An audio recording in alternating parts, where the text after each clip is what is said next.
मैं बाबा साहब अम्बेडकर साहब की एक बात से प्रभावित हुई। जब नबी करीम सल्लल्लाहु अलैहि वसल्लम की शान में गुस्ताखी हुई थी तो बाबा साहब ने एक बिल प्रस्ताव मंजूर लाए थे कि जो भी नबी करीम सल्लल्लाहु अलैहि वसल्लम की शान में गुस्ताखी करेगा उसको 3 साल की सजा होना चाहिए। मैं इस बात से मुतासिर हूँ, इसलिए मैं आज वंचित बहुजन आघाड़ी में प्रवेश कर रहा हूँ। और एक आखिरी बात, एक 2 मिनट की बात, मेरी बात सुन लीजिए भाई, आप भी तो सुना रहा हूँ। जब मैं एमआईएम के अंदर था, मैंने पिछले खासदार के इलेक्शन में फुटीलैंड में एक सभा करा था। फुटीलैंड में पिछले खासदार के खिलाफ 2 अल्फाज बोला था। उन्होंने इमीडिएट उस वक्त सीएम फडणवीस साहब को फोन करके सुबह मुझे अरेस्ट करा दिया, 14 महीने मुझे जेल में रखा और आमदार के इलेक्शन तक मुझे बाहर नहीं आने दिया। और मैं चैलेंज करता हूँ उस सभा से, आज आप मुझे अंदर डाल के बताओ, क्योंकि संविधान यहाँ बैठा है। आज मुझे अंदर डाल के बताओ, क्योंकि संविधान यहाँ बैठा है, बाबा साहब यहाँ बैठे हैं। आज अंदर डाल के बताओ किसकी माने चली दो। और रही बात अफसर खान की बात, मैं जब सभागृह के अंदर मैं जब मुद्दे उठाता था तो कोई भाई का लाल मेरे साथ ही था, वो सिर्फ अफसर खान था। अफसर खान ने मुझे सपोर्ट किया और हमेशा सपोर्ट करते रहे। और एक बात बता दो, मैं 14 महीने जेल में था तो मेरी माँ दारुसलाम हैदराबाद गई, रमजान का महीना था, दारुसलाम के अंदर रोजे के अंदर मेरी माँ दारुसलाम के इर्द गिर्द भटक रही थी। असद अवी से कांटेक्ट करने की कोशिश करी थी, मेरे बच्चे को बाहर लाओ, मेरे बच्चे को बाहर लाओ। ये असद अवीजी ने मेरी माँ को धुतकार के हकाल दिया, मेरे भाई मेरी माँ को धुतकार के हकाल दिया। आज मैं आपसे तो बहुत अद्भुत गुजारिश करता हूँ, मेरी आप बीती सुना रहा हूँ मेरे भाई, 4 नंबर बटन दबाकर मेरे भाई को कामयाब कीजिए, बाड़ा साहब को कामयाब कीजिए। मैं अद्भुत गुजारिश करता हूँ मेरे भाई। मेरी माँ रोजे की हालत में दर भटक रही थी। मैं बता नहीं सकता, मैं 14 महीने इन्होंने मेरे साथ क्या किया, मुझे झूठे केस में फंसाया। आप फडणवीस इनकी साठगांठ है, साठगांठ है इनकी। वो सिंगारे बोलता पीआई, हमको ऊपर से प्रेशर है। अरे किसका प्रेशर है? अरे फडणवीस का प्रेशर है बोलता। मेरे को 14 महीने जेल में रखे, मेरा तबाह, मेरा खानदान, मेरे लोग मेरे घर तक आ गए, मेरा खानदान तबाह बर्बाद कर दिया। अगर आज कुछ लोगों की दुआओं से, तुम्हारी लोगों की दुआओं से टिका हुआ हूँ और इंशाल्लाह खबर में ठंडा होऊंगा और एमआईएम को यहाँ से जड़ से उखाड़ने का काम मजलिस से क्या वंचित आघाड़ी करेंगे, बाड़ा साहब करेंगे।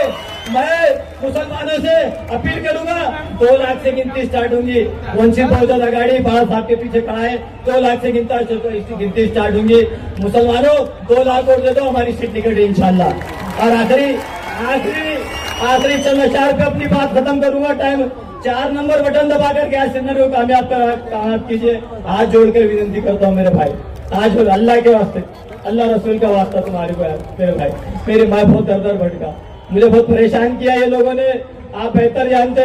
आखिरी चंद अशार पे अपनी बात खत्म करूंगा। हर सिंत मचलती किरणों ने अब सूने शबे गम तोड़ दिया, अब जाग उठे हैं दीवाने, दुनिया को जगा कर दम लेंगे।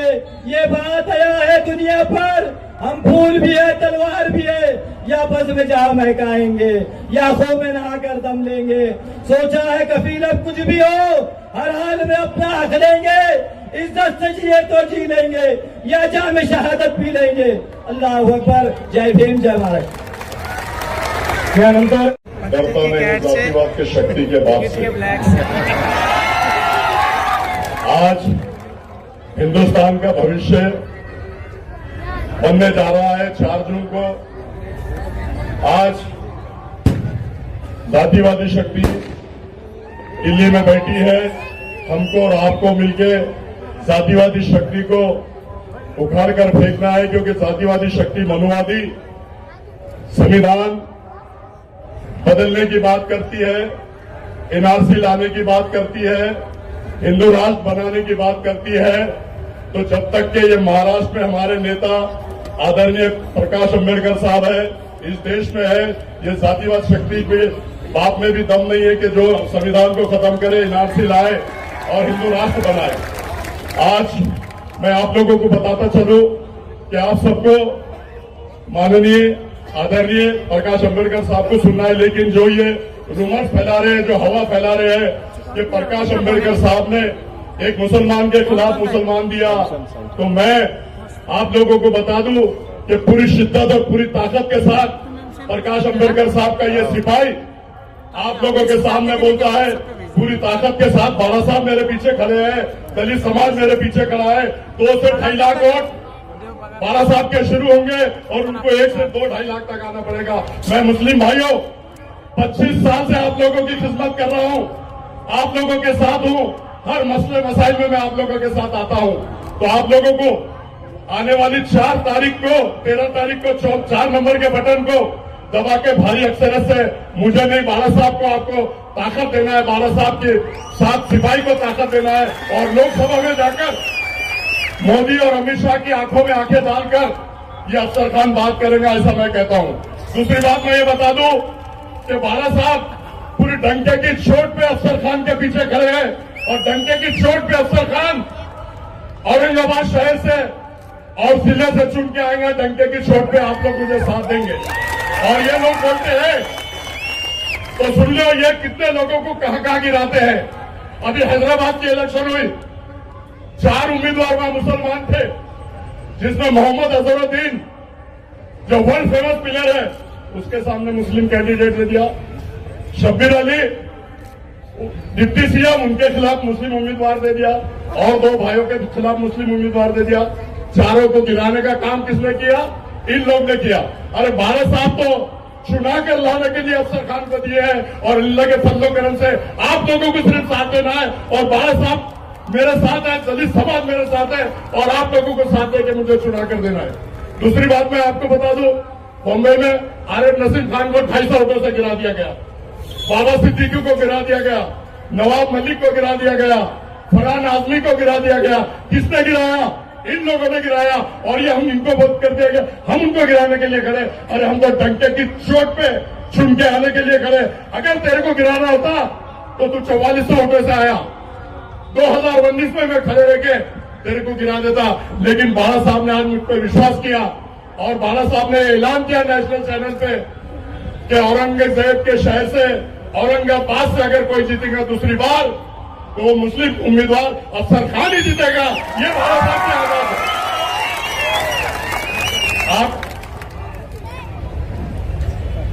आज आप लोगों के सामने जैसे 2 बार उन लोगों ने झोली फैलाया और आप लोगों ने उनकी झोली भर दिया, तो आने वाली 13 तारीख को आप लोगों को गैस के बटन पे दबाकर इतनी जोर से बटन दबाओ कि ये बच्चा लोकसभा में जाए और जातिवादी शक्ति को उखाड़ कर फेंके, ऐसा मैं कहता हूं। और वो झोली फैलाते, मैं भी आप लोगों के सामने झोली फैला रहा हूं। अल्लाह के वास्ते, रसूल के वास्ते मेरी भी झोली भर दो।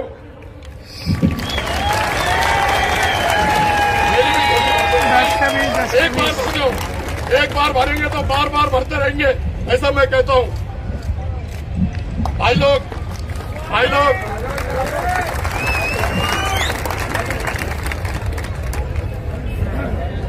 अल्लाह हाफिज, खुदा हाफिज। एक शेर के साथ अपनी जगह लेता हूं।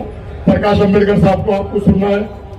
हयात लेके चलो, कायनात लेके चलो, हयात लेके चलो, कायनात लेके चलो।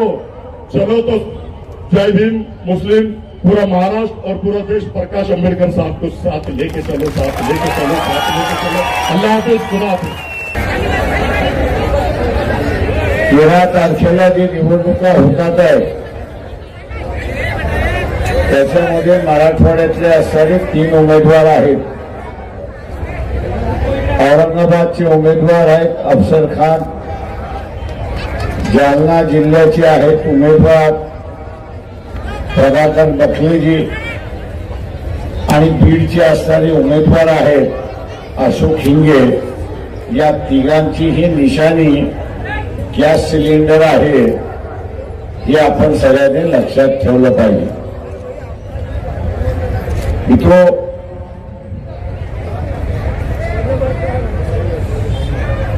या निवडणुकीमध्ये आपण असताना पाहिलं, उमेदवार काँग्रेस शिवसेनेचा असेल किंवा भारतीय जनता पक्ष, शरद पवार, भारतीय जनता पक्ष, अजित पवार आणि एकनाथ शिंदे यांचे उमेदवार आपण बघितले तर एकाच समाजाचा आहे. औरंगाबाद मधला त्याचा असणारा फरक आहे, एवढीच असणारी परिस्थिती आहे. हे नुसते एका समाजाचे नाही तर हे नात्या गोत्याचे आहेत, हे आपण असं लक्षात घ्या. हे सगळे मराठा समाजाचे आहेत, पण तेही श्रीमंत मराठा समाजाचे. जरांगे पाटील यांनी उभा केलेला जो मराठा समाजातला वर्ग आहे त्याच्यामधला एकही उमेदवार दिलेला नाही. सत्ता ही मराठा समाजाच्या नावाने, पण प्रत्यक्षात ही असणारी सत्ता घराणेशाहीच्या हातामध्ये, ही आपण लक्षात घ्या. ही घराणेशाहीच्या हातामध्ये आहे आणि म्हणून मराठवाड्याचा विकास झाला नाही. आपण बोलतो की मराठवाड्याचा विकास झाला पाहिजे. रेल्वेसाठी इथे लढा द्यावा लागला, मीटर गेज पासून ब्रॉड गेज करायला. पण ब्रॉड गेज झाली, पण ब्रॉड गेज सुद्धा सिंगल लाईन झाली, ती डबल लाईन अजून झाली नाही, अशी असणारी परिस्थिती आहे. डबल लाईन कदाचित झाली असती तर मराठवाड्यामध्ये येण्या जाण्याचा वेळ जो आहे तो अर्धा कमी झाला असता, अशी परिस्थिती आहे. आणि वेळ वाचतो म्हटल्यानंतर उद्योग सुद्धा आले असते, अशी परिस्थिती आहे. मध्यंतरी आपण बघत असाल की औरंगाबाद हे विकसित होते असं वाटलं. वेगवेगळ्या कंपन्या यायला लागल्या, त्याच्यातल्या फक्त असणाऱ्या 4-5 कंपन्या टिकल्या, उरलेल्या कंपन्या भूर झाल्या, अशी परिस्थिती आहे. आणि त्याचं कारण आहे की ज्या काही सोयी सवलती दिल्या पाहिजे महाराष्ट्र शासनाने दिल्या नाही. मराठवाडा मागासलेला भाग आहे म्हणून मागासलेला भाग राहिला पाहिजे अशा दृष्टीने महाराष्ट्र शासन बघत आलं, अशी परिस्थिती आहे. माझं आव्हान आहे आपल्या सगळ्यांना की आपल्याला असणारं हे बदलायचं असेल तर इथलं सत्ता परिवर्तनातलं बदल झाला पाहिजे. आणि सत्ता परिवर्तनातला बदल झाला तर मराठवाड्याचा विकास झाल्याशिवाय राहणार नाही, हे आपण लक्षात घ्या. ज्या घराणेशाहीला आपण सत्ता देतोय, ज्या घराणेशाहीला आपण असणारं सत्ता देतोय, ते शरीराचा एक डावा हात आहे आणि एक उजवा हात आहे. तो शरीरातला डावा हात आहे आणि उजवा हात आहे. सत्ता उजव्या हातात आली काही, डाव्या हातात आली काही, ती शरीराकडेच आली म्हणजे कुटुंबाकडे आली, अशी परिस्थिती आहे. आणि म्हणून आपल्याला या ठिकाणी नाचवण्यात आलं. इलेक्शनच्या वेळेस हे दोघं कोंबड्यांसारखे झुंजतात आणि आपल्याला असं वाटतं की यांची झुंज खरी झुंज आहे, पण यांची झुंज ही नौटंकीची झुंज असते, आपण लक्षात घ्या. देखावा असतो, फसवागिरी असते. इलेक्शनच्या दिवशी मतदान झालं की दुसऱ्या दिवशी दोघं एका हॉटेलमध्ये खाताना आपल्याला दिसतात आणि मग आपण म्हणतो अरे बाबा आत्ता तर भांडत होते ना, आत्ता कसं जमलं. यांचं भांडण कधीच नव्हतं, तुम्हाला फसवायचं होतं म्हणून भांडण होतं. काही प्रमाणात असणार 30 बाब या ठिकाणी होते, हे आपण लक्षात घ्या. मी इथल्या मुस्लिम बांधवांना सांगणार आहे की मुस्लिम मतावरती तुम्ही असणारा सीट जिंकू शकत नाही अशी परिस्थिती आहे.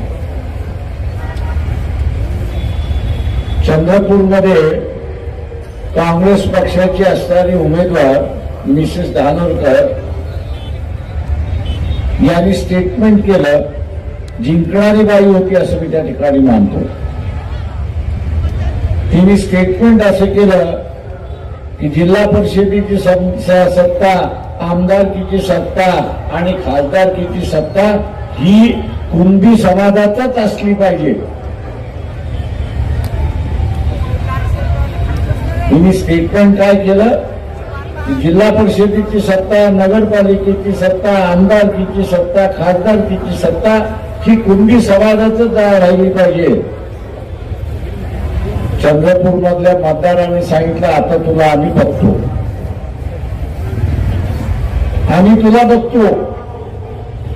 आणि आता चंद्रपूर मधल्या ही सीट तिसऱ्या क्रमांकावरती गेले असे मला लोक त्या ठिकाणी म्हणत होते की फक्त कुंभ्यांना मतदान पाहिजे असेल तर कुंभ्यांनीच मतदान करावं, आम्ही कुंभ्यांच्या विरोधात मतदान करणार, ही भूमिका त्या ठिकाणी झाली. एका समाजावरती इलेक्शन जिंकता येत नाही. तुम्हाला सर्वसमावेशक व्हावं लागेल आणि सर्वसमावेशक झाल्यानंतरच निवडणुका या ठिकाणी जिंकता येतील अशी परिस्थिती आहे. आज या औरंगाबादमध्ये चर्चा आहे की वंचित बहुजन आघाडीने एक मुस्लिम उमेदवार दिला. जे बोलतात आहेत, मी त्यांना असताना विचारतो की विधानसभेमध्ये याच MIMने वंचितच्या पाठीत खंजीर खुपसला की नाही एवढं फक्त असताना सांगा.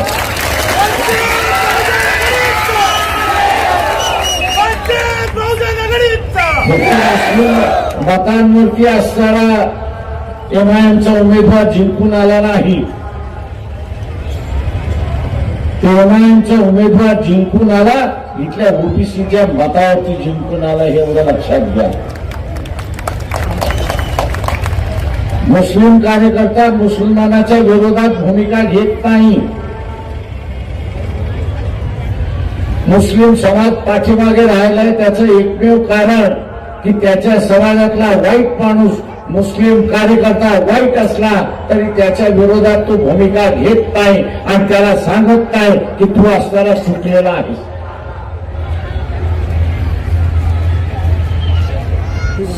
किंवा गोळेशी असेल किंवा इतर कोणी असतील, युती केल्यानंतर युतीचा धर्म हा निभावावा लागतो. तो निभावता येत नसेल तर युत्या करू नका.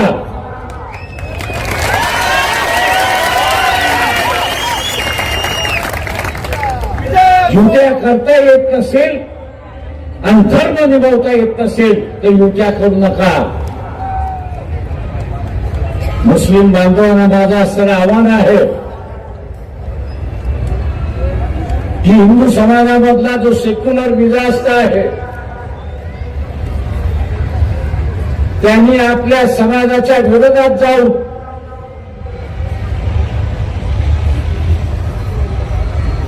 सेक्युलर उमेदवार आणि सेक्युलर राजकारण या देशामध्ये उभारलं पाहिजे.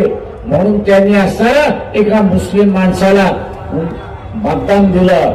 त्याची कदर तुम्हाला आहे की नाही? आणि मुस्लिम बांधव हे जर कदर करणार नसतील तर येत्या काळामध्ये तुमच्या बरोबर कोण उभा राहणार नाही, हे लक्षात घ्या. इथल्या मौलवींना सुद्धा इशारा देतोय की मानवतेच्या नात्याने आम्ही तुमच्या बरोबर उभे राहू,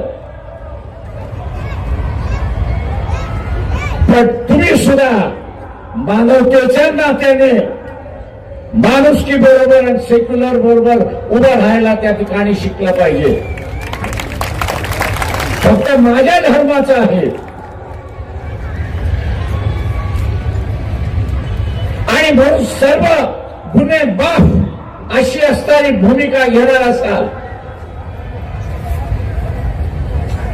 तर जे बीजेपीचं राजकारण आहे, मुसलमानांना वेगळं पाडण्याचं जे राजकारण आहे ते यशस्वी इथला मौलवी आणि इथला मुस्लिम समाज करतोय हे आपण सारा लक्षात घ्या. बीजेपीच्या राजकारणाला यशस्वी कोण करणार असेल तर इथला असणारा मौलवी करणार आहे आणि इथला असणारा मुस्लिम बांधव करणार आहे हे आपण लक्षात घ्या. इथल्या हिंदू समाजामधल्या सेक्युलर विचाराचा जो हिंदू समाजातला जो सेक्युलर विचाराचा आहे त्याने असं सांगितलं की मी धर्म बघणार नाही,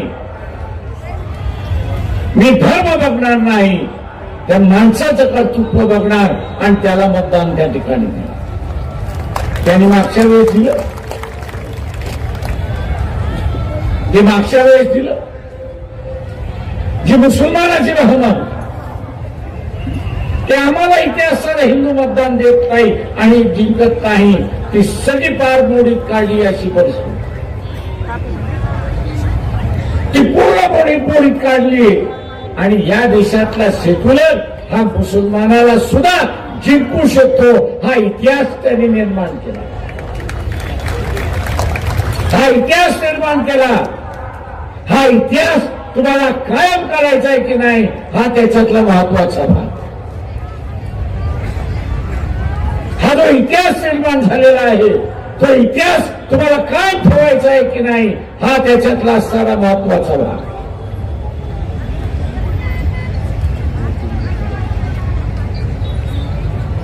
कालच मोदीचं वाक्य की बाळासाहेब ठाकरेंचे असणारे माझ्यावरती उपकार आहेत आणि म्हणून उद्धव ठाकरे अडचणीत आले तर मी त्याच्या पाठीशी उभा आहे आणि पाहिजे ती मदत मी त्या ठिकाणी करणार आहे. हे उद्याच्या येणाऱ्या राजकारणाची नांदी आहे हे आपण लक्षात घ्या. ही उद्याच्या राजकारणाची नांदी आहे.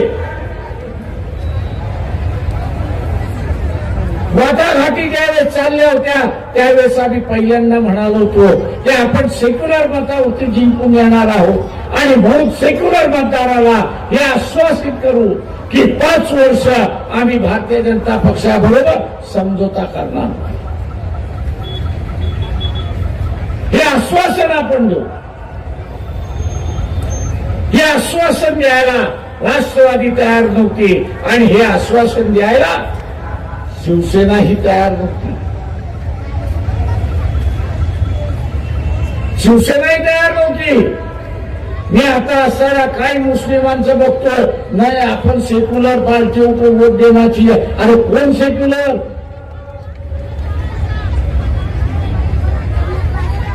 कोण सेक्युलर?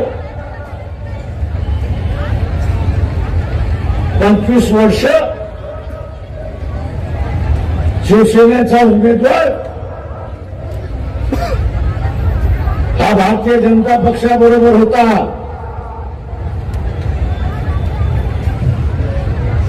भारतीय जनता पक्षाबरोबर होता. तिथं जमलं नाही की मुद्दा म्हणून फाटून घेतलं की आपल्याला 48 जागा जिंकायच्या आहेत आणि म्हणून फारकत घेऊन इथे असणारा युती घेतली. आम्हाला शंका होती म्हणून आम्ही म्हणालो की बाबा सेक्युलर मतदाराला आश्वासन देऊ की 5 वर्ष आम्ही त्या ठिकाणी जाणार नाही, बीजेपी बरोबर जाणार नाही. आश्वासन दिलं नाही आणि इलेक्शनच्या दरम्यानच आपल्याला दिसतंय की मोदी हे सांगत चुकलेले आहेत की काळजी करू नका, उद्धव ठाकरे आणि त्यांची सेना आपल्याकडे आल्याशिवाय राहणार नाही, आल्याशिवाय राहणार नाही. हे संकेत आहेत. दिशा आहे. आणि मग मी इथल्या मुसलमानांना विचारतो, किस जबान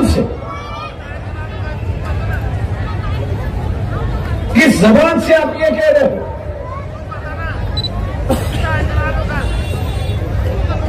कि शिवसेना जो है ये सेक्युलर हो गई, सेक्युलर मिजाज का दिमाग हो गया. कांग्रेस ने एक वॉशिंग मशीन का एडवर्टाइजमेंट दिया और कहा है कि मोदी जी वॉशिंग पाउडर डाल के उनको धुलाते हैं और उनका दाग जो है, दामन का दाग जो है वो निकल जाता है. मैं इन मुसलमानों से पूछना चाहता हूं कि कांग्रेस ने ऐसी कौन सी मशीन निकाली है,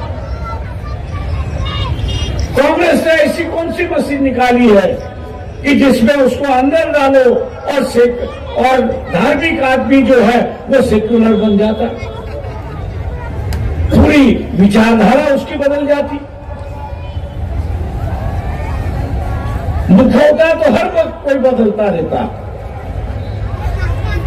लेकिन मुखौटे के पीछे जो असली तस्वीर है वही सामने लेने की चली है. ये मुखौटा जो है ये दिखावा.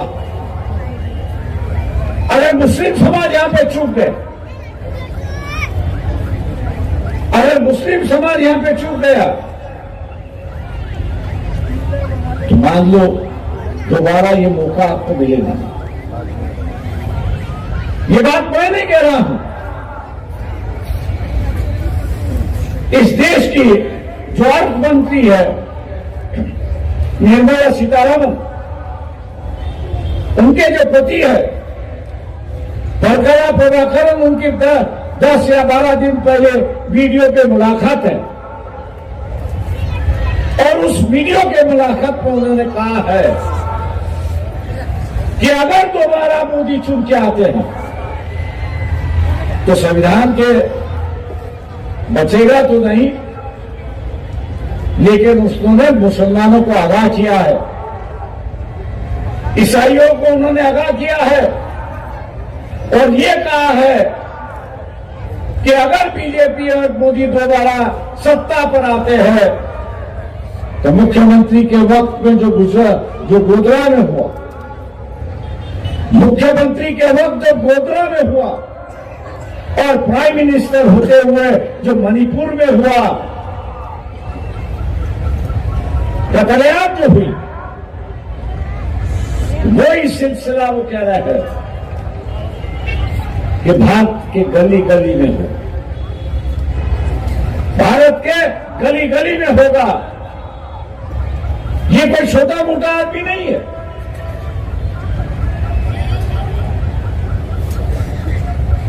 जिसके बीबी के हाथ में इस देश की पूरी तिजोरी है और उसके सही के बिना, सिग्नेचर के बिना या कुछ हिलता नहीं है, ऐसे व्यक्ति आपको आगाह करना. इसलिए इस बात को नजरअंदाज मत करें, इस बात को आप नजरअंदाज मत करिए. कुछ लोग मुझे कहते हैं इतिहास का दोहराना दे कि हम तो लड़ने वाली कौन है. मैं उनसे ये पूछता हूं फिर गोधरा में क्यों नहीं लड़े भैया? बदले की भावना कहते फिर गोधरा में क्यों नहीं बदला लिया? ये जो इतिहास जो है वो सबक सिखाता है कि वह हम लोग लड़ना चाहिए. ये नहीं कि उसकी दुआ दे के हम लोग ये करें. अगर हम लड़ेंगे नहीं तो अपने आप को बचाएंगे नहीं, और लड़ना है तो या इस बार वोट के माध्यम से लड़ना है और यही देखना है कि हम लोग दोबारा इतिहास इस औरंगाबाद में दोबारा.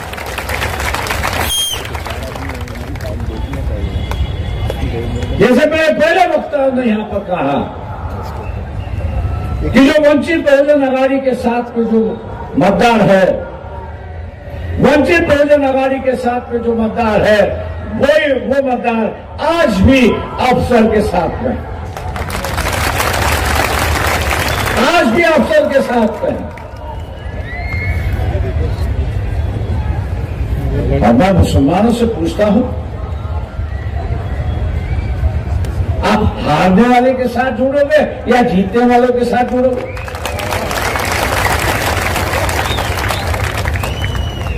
गलतियां तो मुसलमान करते आ रहा है। औरंगजेब के मदद पर वंचित बहुजन अघाड़ी है। मोहम्मद पैगंबर कपिल जो है वो वंचित बहुजन अघाड़ी ले आए। हिजाब के खिलाफ यही सम्मेलन होने वाला था और उस व्यक्ति का सत्कार होने वाला था। कौन कह रहा था? यहाँ वंचित बहुजन अघाड़ी। और मैं नहीं समझता कि आपके रुझान जो है वो कांग्रेस की तरफ है कि जिसने आपके समाज को एक उम्मीदवारी नहीं। महाराष्ट्र में एक भी उम्मीदवारी नहीं, राजस्थान में एक उम्मीदवारी नहीं, मध्य प्रदेश में एक उम्मीदवारी नहीं। और मुसलमान आज ये कह रहा है कि हम कांग्रेस के साथ जुड़ो। जो गलती आप लोग ने पिछली बार की, मुस्लिम समाज ने तो पिछले बार जो गलती की और उसकी वजह से बीजेपी आई है, और उसकी वजह से बीजेपी आई है। इस बार भी अगर मुस्लिम समाज गलती करेगा, इस बार भी अगर मुस्लिम समाज गलती करेगा तो बीजेपी आने का दोष जो है वो मुसलमानों पर यहां पर हो। मुसलमान क्या चाहता है कि बीजेपी की सरकार ना आए, नरेंद्र मोदी प्राइम मिनिस्टर ना बने। वंचित बहुजन अघाड़ी भी वही एजेंडा लेके चली। फिर आपको जुड़ने से कतराते क्यों?